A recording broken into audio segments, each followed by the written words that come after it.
Terima kasih. Alhamdulillahirrabbilalamin, Mas Abrang sudah hadir membersamai kita pada malam hari ini. Sedikit apa yang sudah kita diskusikan Mas Abrang pada malam hari ini, teman-teman Gambang Syafaat mengangkat tema terjajah kemerdekaan. Karena melihat fenomena terakhir ini yang terjadi itu dengan adanya pajak yang naik 250%, ada gaji DPR yang 50 juta per bulan, bahkan yang terakhir ada teman-teman ojol yang sedang menyampaikan aspirasinya, ada yang tertabrak oleh mobil Brimob sehingga meninggal. Itu bagaimana ini? Bagaimana teman-teman Ma'iyah yang umure kur-kuran ini untuk menyikapi keadaan yang terjadi sekarang ini? Bahkan sampai malam hari ini Simpang 5 masih rame demo, di mana-mana di Magelang masih rame demo. Nah ini ngopo iki konco-konco kok do rame lu demo gitu. Monggo Mas Afrang. Oke, bismillahirrahmanirrahim. Assalamualaikum warahmatullahi wabarakatuh. Waalaikumsalam warahmatullahi wabarakatuh. Pertanyaannya langsung menohok, ke arek-arek kudu ngopo iki? Demo ae gak masalah itu. Apa ekspresi kok? Itu ekspresi dan refleksi karena sudah berefleksi. Ini enggak mungkin meledak seperti ini kalau tidak ada bensin duluan yang disebar. Dalam tanda petik ya, bensin duluan tuh keresahan. Wes ora seneng ro polisi, gue ngaku wae to we. Kowe nek ana polisi merasa terlindungi atau terancam? Aku wae wis rasa go analisis wae lho, wis rumit-rumit nek delok polisi, aduh ngono apa? Alhamdulillah apa ngono kowe. Itu reaksi dari dalam hati itu. Dan saya tidak berusaha menyalahkan polisi juga. Saya ngajak berefleksi kok bisa masyarakat sampai seperti itu kan gitu. Pasti ada sebabnya. Semua itu ada sebab akibatnya, enggak ada tiba-tiba terus kita pengen memburuk-burukkan, enggak ono pengen memburuk-burukkan. Yang ada buruk di di stabilo ngono wae to. Terus memang kebetulan resahnya banyak, pajak munggah, ekonomi susah. Kowe golek gawean angel to saiki. Uang elera karuan, golek ekonomi lagi kayak gini. Terus ada kegiatan yang sangat tidak sensitif, munggah gaji, joget-joget. Nglarani ati to iku. Iku nglarani ati iku. Terus kowe ning arep mau gimana? Ada alasan apa? Karena semua bisa ditabrak oleh hukum kan ngono. Kowe arep mau teriak dia entar dipegang UU ITE, mau gimana sama hukum bisa dipepeti, makanya nggak bisa ngapa-ngapa, terpendam, terus ada alasan sedikit, yuk demo yuk, wis keterlaluan ki, cangkeme barang ngomong, wong paling goblok sing delok DPR, siapa? Piye kalimatnya? Orang paling tolol sedunia, bangsat yang nganggap yang ngomong DPR bubar. Itu oke. Nek ngomong salah rasa dibahas yo, kita semua paham bahwa tidak pantas seorang pemimpin ngomong gitu, menggoblok-goblokan. Itu sudah sederhana, itu tidak pantas. Tapi karena kita bukan demo di sini, kita demonya kan pakai akal. Kita harus tahu sebabnya. Kenapa sih kayak gitu tuh? Orang sampai pada posisi itu nggak tahu ngomong kayak gitu aja nggak baik. Orang di rumah aja kalimatmu, misalnya kamu di rumah ya, itu kan kebun binatang nggak pernah keluar tuh. Beda kalau sama teman-teman. Kalau sama teman-teman kebun binatang banyak keluar itu. Didaftari satu-satu. Kenapa? Karena tahu situasi, tahu keadaan. Kita punya yang disebut sebagai situational awareness itu. Ini ada seseorang yang sampai pada sebuah posisi yang nggak paham situational awareness, nambahi bensin meneh. Itu masih bensin semua. Sampai ada sesuatu kejadian yang ini di atas hukum. Yaitu ada meninggalnya seseorang, pelakunya adalah bagian dari bensin yang mau dibakar itu tadi.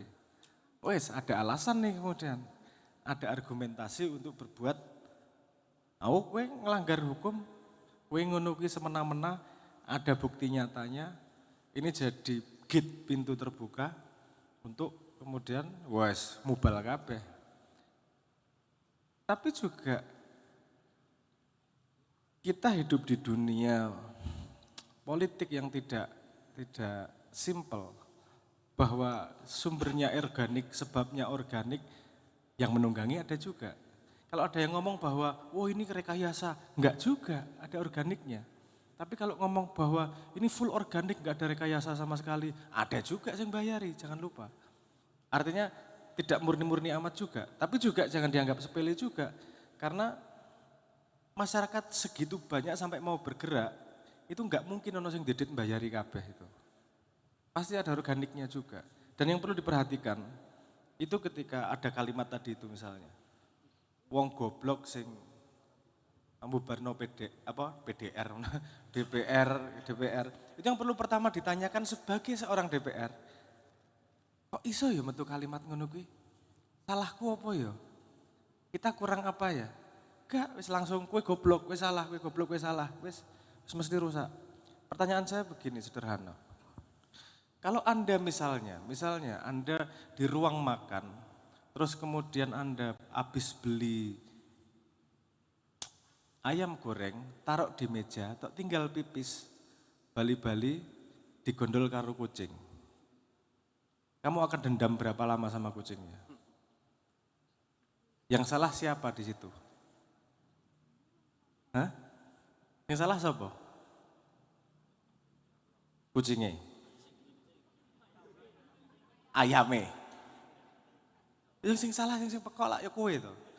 Karena kita naruh di atas meja, nggak ditutupi, digondol kucing, juarnya lagi kucingnya. Ya perilaku kucing memang seperti itu. Perilaku kucing memang seperti itu. Terus pertanyaan saya kepada rakyat, kowe iki milih DPR mbiyen piye to? Kowe milih anggota DPR sing bayari kowe. Mbuh dite saka ngendi? Terus kemudian kamu komplain ketika dia nyolong duit atau bersuka cita dengan nambah duit ra peduli karo rakyat. Yang kamu pilih itu kok, kamu milih pelawak, yo gawe guyonan DPR kan gitu. Kamu milih artis, yo memang iso ngono kae. Joget-joget dan seterusnya. Yang kamu pilih kualitas apanya. Nanti jangan salah ya bahwa saya artis enggak boleh, terus pelawak enggak boleh, bukan gitu. Kualitas apa yang diambil? Mungkin nyoblosnya karo guyang-guyu kok. Saiki melu nuntut DPR bangsat. Kowe iki sing milih ya bangsat. Ora mikir Yohan kok kan gitu. Bukan berarti DPR-nya bener ya. Maksud saya kita gini, kita perlu berpikir kita ikut nyumbang loh dalam salah ini. Kita ikut sumbang sih, walaupun kecil banget, 280 juta. Nek dek kan jauh lebih besar. Tapi kita juga punya nyumbang. Salah karena milihnya mungkin tidak serius. Walaupun aku rasa nyalahke kowe 100% juga, itu masih dikurangi lagi. Karena kamu hanya bisa milih yang disodorkan oleh partai. Salahnya pertama berarti kemudian milih partai sing bener. Tapi Indonesia ya milih partai sing bener di matane, angel banget uripe iki, bajigur iki. Angel banget Indonesia angel. Mayoritas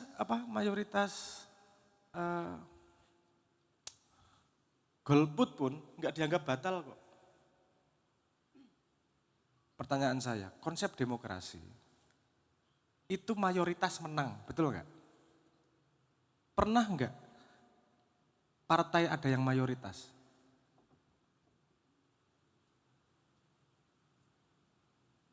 Paling gede 30% paling gede. Itu tetap minoritas dibandingkan 100%. Ini mengganggu utek wae iki. Artinya sebenarnya demokrasi ini yo nyambi lah. Nyambi yang penting kelakon kan ngono. Nah, kembali lagi pada keresahan sekarang. Keresahan ini sudah harus sangat menahan diri terhadap informasi-informasi yang saya terima. Agar tidak menjadi menambah keresahan-keresahan dan menambah sesuatu yang tidak produktif. Iki wajar kok. Kita sudah muak dengan keadaan, masyarakat sudah muak dengan keadaan, nggak tahu gimana cara mengungkapkan, dan kalimat keluar kalimat bubarkan DPR itu kalimat desperate. Kita ngerti arep ngopo meneh. Daripada mateni DPR, kan lebih baik bubarkan DPR, ya kan?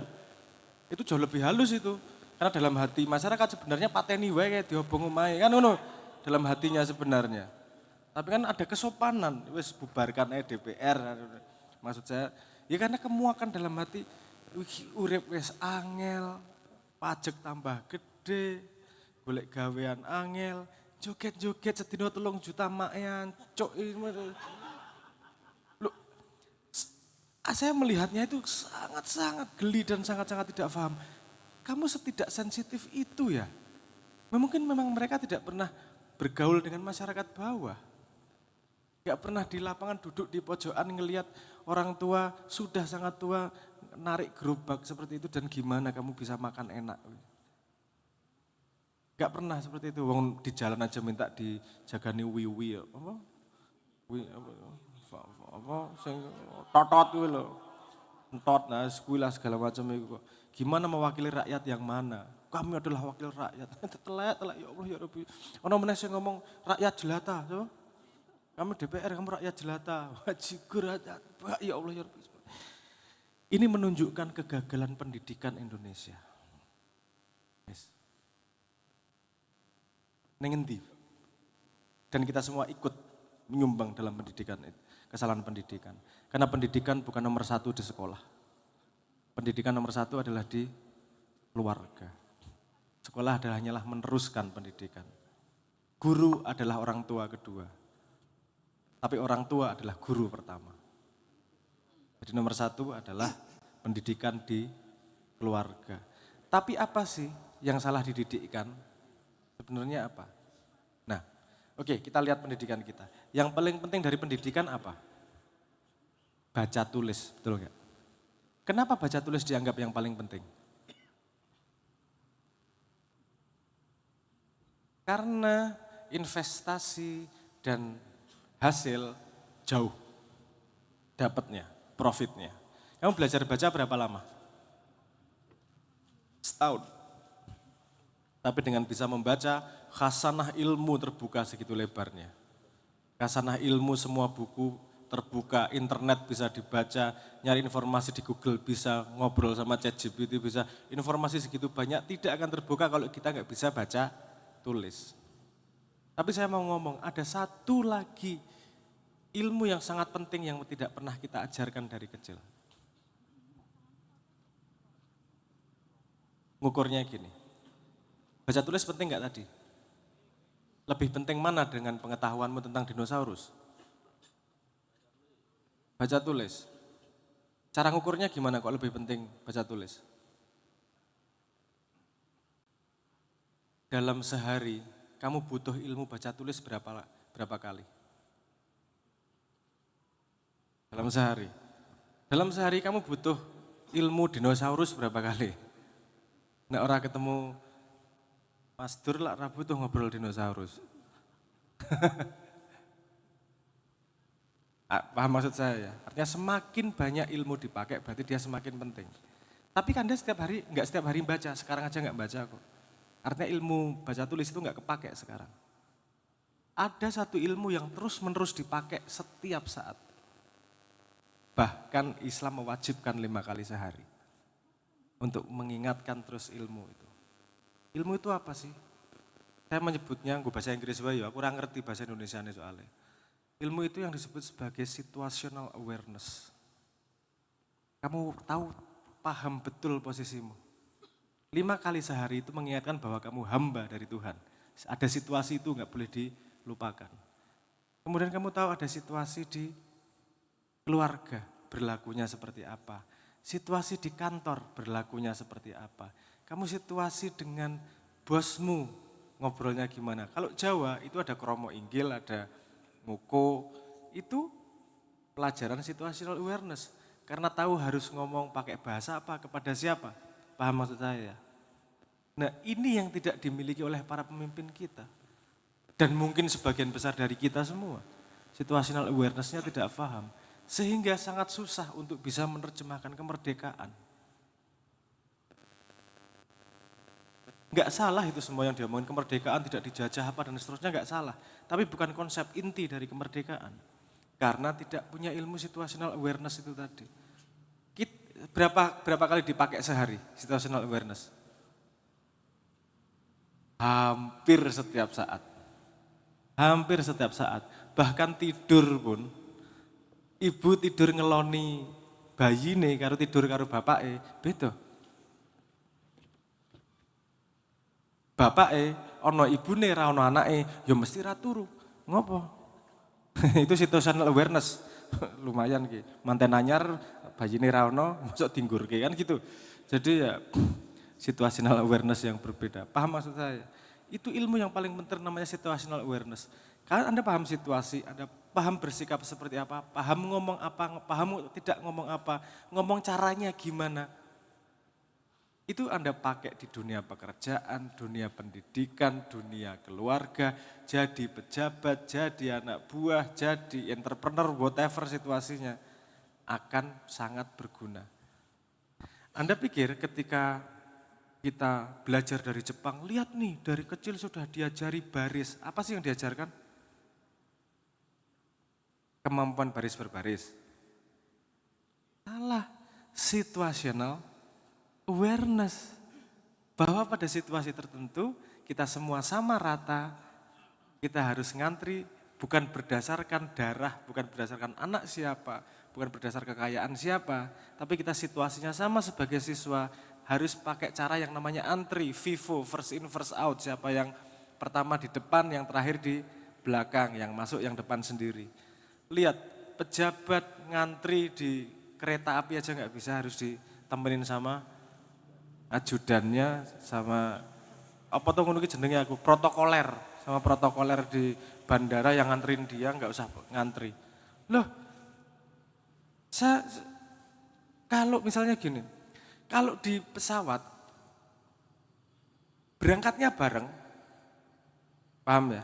Berangkatnya bareng pesawatnya, sama-sama penumpang, status kita sama. Walaupun kamu ngurusi lebih besar. Orang berangkatnya bareng kok. Beda kalau di mobil, di jalan, berangkatnya nggak bareng. Oke, pas berangkat kerja kamu pakai for rider nggak masalah. Kenapa? Karena kamu ngurus, kalau anggap beneran ngurus ya. Kamu ngurus masyarakat lebih banyak. Artinya kamu dapat privilege, nggak apa-apa. Tapi kalau pulang ke rumah jangan dapat privilege. Kamu pulang membela keluarga seperti semua orang yang pulang membela keluarga kok. Jadi ada alasan kenapa orang diberi privilege. Karena serving bigger thing. Saya pernah memberi contoh, misalnya kawanan singa. Ini saya berkali-kali ngomong ngasih nganu ya, apa jenis bosen ya aku. Kowe wis tau krungu ora? Nek tau krungu apa ya nyun sewu ya, yang belum pernah dengar biar paham konsep ini. Bahkan itu dicontohkan di dunia hewan. Singa laki-laki itu jarang ikut berburu. Yang berburu selir-selirnya, perempuan yang banyak itu. Ketika sudah dapat binatangnya, yang makan pertama siapa? Singa jantannya. Dia dapat privilege, ngambil yang paling enak. Setelah selesai baru lainnya boleh makan. Kenapa dia boleh dapat privilege itu? Tuhan gak adil dong. Oh, kalau di alam itu pasti ada konsep keadilan di belakangnya. Tuhan sudah nyontoin, dia dapat privilege. Tapi apa yang terjadi? Kalau ada bahaya, dia yang paling depan duluan. Alasan dia mendapat privilege adalah tanggung jawab untuk bisa menerima resiko paling depan. Itu yang namanya keseimbangan. Sehingga ora popo wis kuwi dhisik. Karena kamu menanggung lebih besar daripada kita. Walaupun manusia tidak paham konsep ini sedetail ini tadi, yang seperti yang saya ceritakan, ning kowe ana sing rasane apa sing jenenge rasa. Kok ora enak yo? Enggak adil nih, walaupun enggak bisa menjelaskan secara mekanik, ning krasa. Karena fairness itu enggak perlu diajari pakai akal. Fairness itu bawaan Gusti Allah. Semua DNA punya naluri fairness. Bahkan tikus naluri fairness. Ada percobaannya, Steven Pinker, golek ono. Itu menunjukkan dia mau meneliti asal mula moralitas dari mana sih. Ternyata dari DNA. DNA itu bukan diterjemahkan menjadi moralitas langsung, tapi naluri fairness itu. Di DNA itu ada. Makanya kalau gini, kok nggak enak ya? Gini nih nggak fair rasanya. Nggak tahu kenapa, tapi kok, yuk kita kan pejabat gini-gini. Ini rasanya ora fair. Apa maksud saya? Itu ada meritnya, ada sebabnya. Karena memang tidak fair. Kamu dapat segini banyak privilege, ketika ada bahaya datang nggak ada yang ngadepin itu kok. Apa pendemo kok. Nggak ada yang bertanggung jawab kok dari DPR itu pulang semua kok.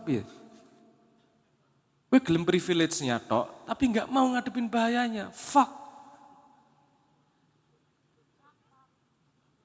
Loh, saya mohon maaf ya, itu maksudnya fish tadi, tapi salah ngomong. Fish. Ya biasa toh, apa manusia punya. Ini situational awareness ini tadi. Oh, nah, aku duduk pejabat toh. Aku bangsat koyo kowe kok. Jadi kan ya bebas ngomong. Apa namanya? Saya keselnya bukan karena apa-apa. Loh, kamu mau semua privilege yang ada di dunia, kamu ambil semua. Tapi ketika menghadapi problem, pulang semua. Ada kalimat tuh, ayo kita pulang segera, di depan ada demo, nanti kita nggak bisa pulang. What the hell? Itu exactly orang yang kamu wakili, hadapi. Itu kamu setiap hari udah makan duluan. Dari perut buruan itu tadi. Ketika ada bahaya kok kamu kabur lagi. Ngapain kita ngasih privilege seperti itu? Ini nggak adil ini, fish. Mother fisher. Mangkel banget aku. Aku bukan mangkel orangnya atau gimana. Ini fairness-nya nggak terjadi ngono loh. Gue ki wani tanggung jawab aja gelem penake tok pas ra penak tok apa tok guang. Kamu privilege itu bukan ketika keadaan bahagia tok.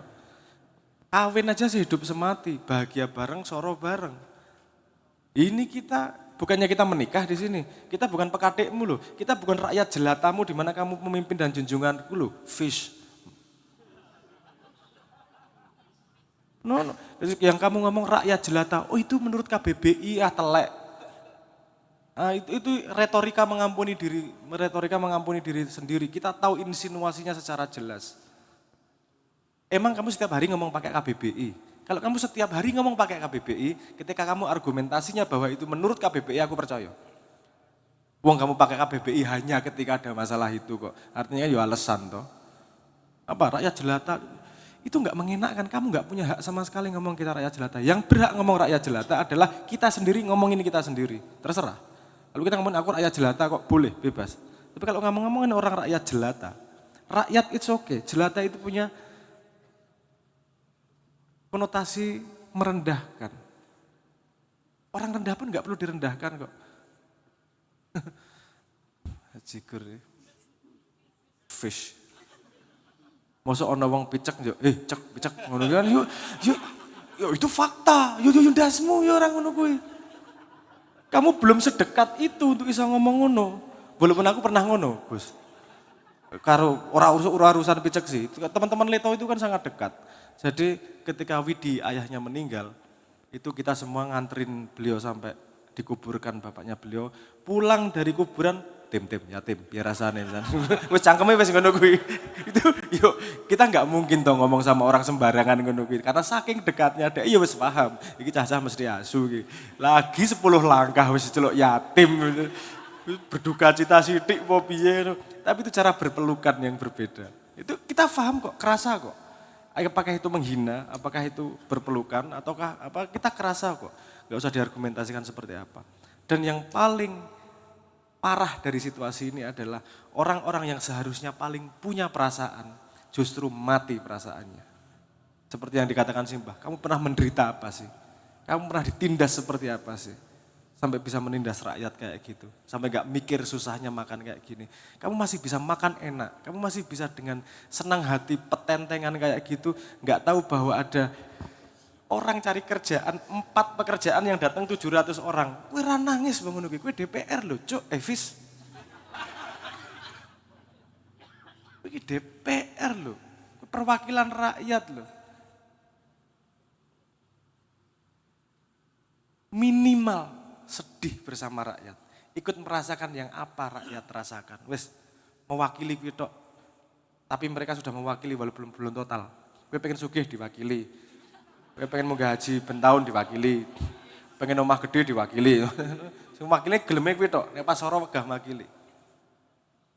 Jadi kita harus sadar bahwa ini bel untuk membangunkan kita.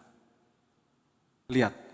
1 tahun sebelum 2029, semua akan menjadi manis dan baik kepadamu. Semua akan menjadi pahlawanmu, semua akan datang ke tempatmu, mendengarkan, akan memberi sumbangan, semua dilakukan. Dan 2009 dan 2030 semua akan kamu dilupakan lagi. Yang paling berharga dari dirimu di Indonesia adalah suaramu, pilihanmu. Karena arah nggak hanya arah spesies, nggak hanya arah manusia, nggak hanya arah dari hewan, evolusi.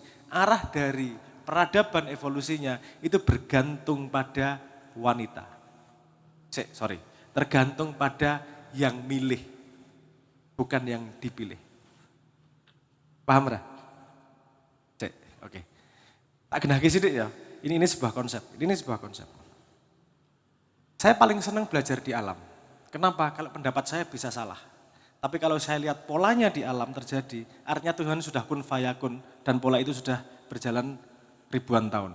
Artinya itu pola yang dicontohkan sama Tuhan tuh. Oke, ada pola di alam yang namanya evolusi. Jangan debat dulu bahwa itu agama atau tidak ya. Saya pengen lihat pola evolusinya dulu. Anda tahu nggak?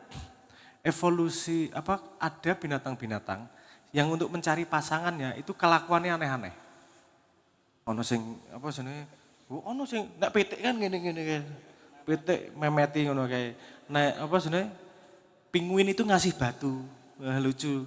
Ono sing gaweke sarang. Nek pufferfish itu dianggap sebagai geometri dia bikin geometri di di pasir. Nanti ceweknya milih, oh itu tadeke bojoku soalnya nggawa watune paling kinclong. Nah, misalnya seperti itu. Kita paham mekanisme itu, tapi sebenarnya apa yang terjadi? Ini yang disebut sebagai meritokratitas. Gini, di alam itu satu-satunya currency adalah survive. Siapa yang dia paling bisa bertahan hidup, dia dianggap yang paling bagus. Betul ya? Oke. Gimana dia membuktikan bahwa dirinya itu bagus dalam bertahan hidup? Kalau dia punya banyak sisa energi untuk melakukan hal-hal yang gak berguna buat hidupnya. Artinya yang bisa bikin pohon gede banget, dia sudah bikin sarang gede dan indah, dia sudah gak ada masalah cari makan. Kalau masih masalah cari makan, gak akan bisa dia bikin gede. Waktunya habis untuk cari makan. Betul gak? Oke. Setelah dia kemudian membuktikan dirinya, yang milih istrinya nih, pasangannya. Ketika pasangannya milih, apa yang terjadi kemudian?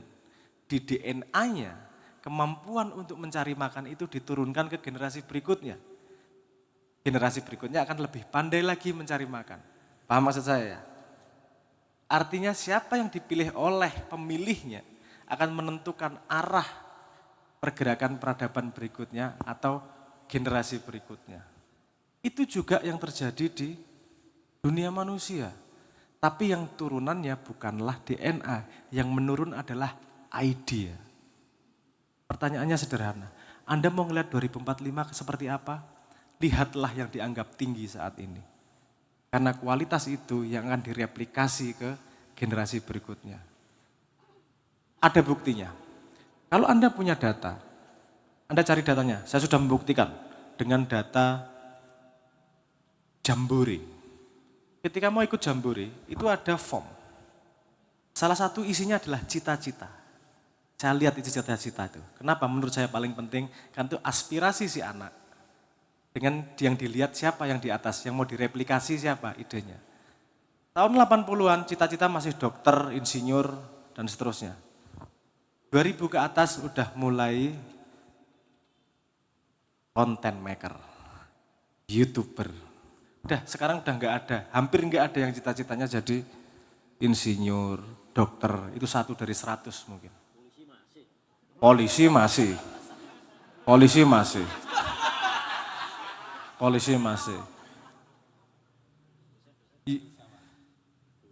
Paham maksud saya ya?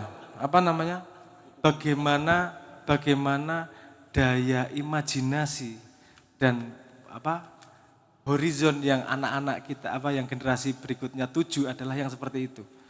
Karena kenapa itu berubah menjadi YouTuber? Karena yang dia tonton tiap hari adalah YouTube. Dan yang dia anggap hebat adalah YouTube yang followernya banyak. Atau selebritas yang followernya banyak. Itu yang akan menjadi ciri generasi berikutnya.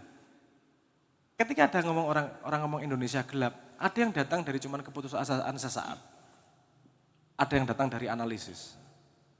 Saya sendiri nggak ngomong Indonesia gelap. Saya cuman ngomong jalannya lewat mana ya biar terang, gitu aja. Itu hal yang berbeda loh itu. Saya nggak ngomong gelap. Saya lewat jalan mana ya menuju Indonesia terang ini. Kenapa? Saya bukan pesimis, saya analitik. Saya lihat generasi muda, mana yang dilihat sebagai idola yang mana nih. Itu yang akan menjadi ciri generasi berikutnya. Lihat pergeserannya kemana. Itulah mengapa Cina kemudian membuat Douyin. Douyin itu TikTok versi Cina. Algoritmanya yang didorong adalah isinya science, inspirasi. Bukan joget-joget, bukan sound horror, bukan yang iso ngracetho ngono kuwi. Tapi yang punya impact ke society yang didorong oleh algoritmanya. Kenapa? Agar generasi berikutnya itu punya cita-cita untuk menjadi anggota masyarakat yang punya impact ke masyarakat. Ada kok penelitiannya, Anda cari penelitian 2022. Ada survei tentang cita-cita anak-anak di seluruh dunia. Hanya Cina yang punya anak-anak cita-citanya jadi astronot. Negara lain, Indonesia termasuk Amerika, mana-mana cita-citanya adalah YouTuber. Influencer, paling besar itu. Influencer. Jadi, kita tidak berusaha menyembuhkan diri sendiri. Di negara yang sakit, kita sedang denial bahwa kita sedang sakit. Ini kalau kita ngomong sakit, pemerintah jangan tersinggung, please. Pemerintah itu cuman lahir dari yang namanya negara. Dan negara itu lahir dari yang namanya bangsa. Kita ngomong sebagai bangsa Indonesia, bukan sebagai pengkritik pemerintah. Pemerintah ki 5 tahunan ning peduliyo to karo negara, peduliyo karo bangsa. Bullshit kamu ngomong demi bangsa Indonesia, oh taek mambu cangkemmu, fish, mother fisher, aku emuak ngrungokke ngono kuwi sok-sok. Demi bangsa Indonesia saya, kalau demi merah putih alat taek kelakuanmu ngono, kowe ora ngerti wae aku ngerti. Kalau untuk orang-orang kamu tipu dengan seperti itu, mohon maaf kebetulan saya tahu betul betapa munafiknya ketika ngomong merah putih. Tidak korupsi itu bukan karena tidak mau korupsi, karena belum ada kesempatan korupsi. Semua yang anti korupsi itu adalah yang sudah pensiun atau sudah purnawirawan. Yang menjabat, terlalu tinggi resikonya. Dan saya paham juga terlalu tinggi resikonya. Kenapa? Karena situasinya sudah nggak benar. Ngeriset DPR itu jalan yang baik. Ngapus DPR itu bukan solusi. Itu mengisruh. Kalau DPR nggak ada, kuda-kuda kita sebagai demokrasi nggak ada. Yang bermasalah itu bukan DPR-nya, bukan institusi DPR-nya. Yang bermasalah adalah orang-orangnya. Dia yang harusnya mengawasi, itu menggunakan kekuatan pengawasannya untuk mendapatkan sesuatu untuk dirinya. Kan ngono, begitu mudah dibeli. Nggak usah jauh-jauh dan jangan ngomong yang tua-tua. Cari aja, ketua BEM yang dulu, luar biasa kayak Pajero sidik ya mingkem kok. Ya nggak perlu ngomong orangnya siapa, track aja. Murah kita itu. Harga diri itu murah, idealisme itu sudah murah. Caranya gimana? Nggak mudah saya ngomong, nggak mudah. Tapi ini wake up call yang baik. Kesempatan untuk mereformasi Polri. Kesempatan untuk mereformasi DPR. Dan yang perlu kita pikirkan adalah jangka panjangnya gimana untuk sustain ini. Karena tidak mungkin tiap tahun kita demo. Masa nunggu nih jual mati bentahun, kan ya ora iso to. Apa giliran gaple, siapa yang mati tahun ini, kowe yo. Ya kan nggak bisa seperti itu. Makanya satu momentum ini harus di-extend menjadi sesuatu yang lebih panjang. Maksud saya lebih panjang itu orang juga ributnya lebih panjang. Ayo bikin kewajiban gini, DPR bikin laporan ke rakyat tiap hari. Kamu ngapain aja hari ini? Sesederhana itu sustain itu. Karena demand-nya jadi jelas nih. Enggak cuma bubarkan DPR jadi atau tidak, enggak. Kalau cuma sesimpel itu nanti cuma pemimpinnya dikasih duit menang baru gue bubar.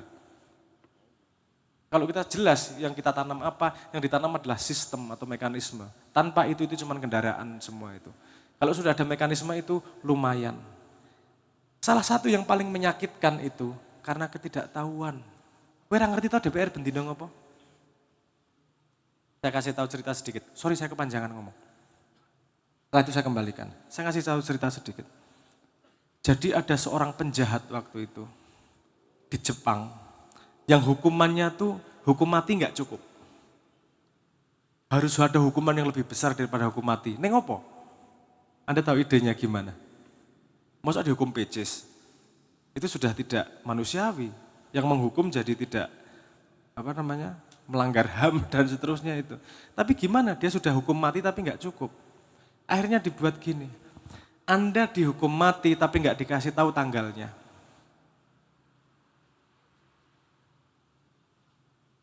Itu kayaknya simple loh. Tapi itu siksaan luar biasa. Anda ngebayangin nggak? Dihukum mati, oke bulan depan, wes kok siap-siap ya wes bariki mati. Gue dihukum mati tapi mbuh kapan? Gue diceluk, aduh modar aku gini. Ora sido. Enggak tahu hari ini, enggak tahu bulan depan, enggak tahu setahun lagi, enggak tahu 10 tahun lagi. Dia enggak tahu. Hanya tahu bahwa dia akan dihukum mati tapi entah kapan eksekusinya. Itu siksaan yang jauh lebih berat. Karena tidak tahu itu siksaan. Beneran siksaan. Anda yang pacaran, WA centang 1, enggak tahu dia kemana, ini siksaan. Walaupun mungkin enggak sengaja ya, enggak tahu jaringannya atau apa, gue mesti langsung nyalah kayak. Karena itu menyiksa dirimu ketidaktahuan. Ketidaktahuan itu menyiksa banget. Dan yang menyiksa kita adalah, karena kita enggak ngerti DPR gaweane opo. Lunggah-lungguh mlebu YouTube turu, ono sing nonton bokep. Kelakuannya arek-arek. Kita soalnya diskusi untuk melahirkan undang-undang. Oh iya, dibuka. Targetmu dari undang-undang pirang persen sing tekan? Gak sampai 40%. Ada yang ngomong ke saya kayak gitu, karena saya nggak tahu. Jadi saya makanya dibuka aja, transparan aja. Agar kita tidak hanya menyalahkan DPR, tapi bisa juga menjunjung DPR yang berlaku dengan benar. Karena kita perlu menjunjung dan kita perlu menghukum. Menghukum kalau yang nggak beres, tapi menjunjung yang memang benar-benar bagus, bisa mewakili kita. Itu satu-satunya cara untuk kita bisa evolusi menjadi bangsa yang lebih baik. Mungkin saya ngalor ngidul ngomong sana sini, tapi saya yakin paling nggak ada satu kata yang bisa dibawa pulang, yaitu fish. Yang lainnya urusan ilmu entah masuk atau tidak, konsep entah masuk atau tidak, tapi paling nggak ada pintu masuk yang namanya fish, mother fisher dan seterusnya. What the fish, fish the fishing fisher. Aku malah tadi kepikiran liane, gue tak terus kayak ya Pak tak berhentikan ya. Intinya itu tadi banyak konsep yang bisa dijalin. Mohon maaf kalau di Gambang itu biasanya saya sangat padat. Ini tadi kalau dibedah ini bisa ada sekitar 5 atau 6 kunci konsep yang bisa satu konsep bisa dibedah jadi sangat panjang itu tadi. Karena saya masih kurang sering ke sini. Jadi nek rene kudu rada akeh gitu kayak bagi-baginya. Moga-moga bisa lebih sering. Matur nuwun. Oke, terima kasih Mas Abang.